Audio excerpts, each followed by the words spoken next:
Coach ng Georgia mga idol napabilib sa ginawa ng Gilas Pilipinas at Justin Brownlee binuhat ang Gilas Pilipinas. Matapos ngang tambakan ng Gilas Pilipinas ang Latvia mga idol, next assignment nga nila itong Georgia na gusto ding makapanalo kahit isa. Parang naging plano na nga nila na talunin ang Gilas Pilipinas dahil ni-reserve talaga nila ang kanilang number 1 scorer na si Singgila mga idol. Hindi nga ito pinaglaro kontra Latvia para hindi mapagod.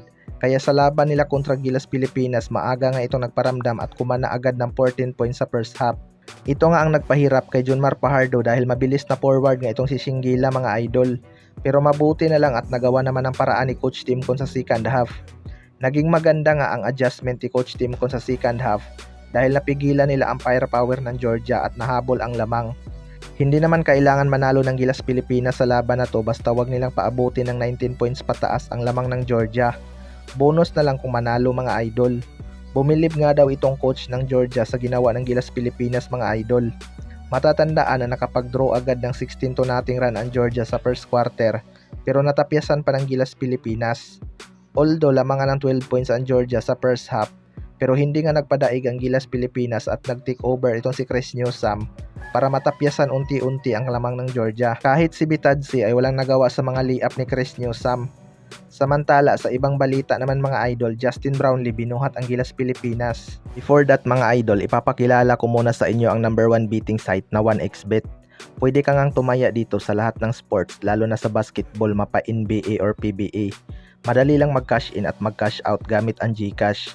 Makakakuha ka pa ng up to 12,000 bonus sa iyong first deposit. Gamitin lang ang ating promo code na ISHOPES. Nasa comment section ang link. Paalala lang, bet responsibly. Ito ngang si Justin Brownlee ang isa sa mga dahilan kaya nakapasok ang Gilas Pilipinas sa semifinals mga idol. Halimaw nga ang naging performance nito sa dalawang laro ng Gilas Pilipinas at muntik nang mag-a-average ng triple-double. 26 points, 9 rebounds at 9 assists kontra Latvia at 28 points, 8 rebounds, 8 assists naman kontra Georgia. Patunay lang na hindi lang pang-Asia itong si Justin Brownlee dahil kaya niya rin talagang makipagsabayan sa mga European team. Napakatalino nga maglaro nitong si Justin Brownlee mga idol. Kinukuha niya nga sa switch ang depensa kung saan siya may advantage at mag-a-ISO play kapag naman nag-double team ang kalaban.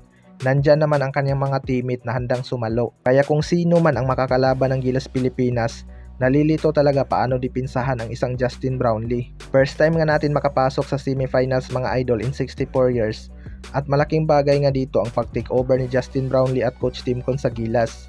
Patunay lang na hindi natin kailangan ng NBA player. Isang playmaker na naturalize at may sistema na coach lang, kaya na nating pumalag sa Europe.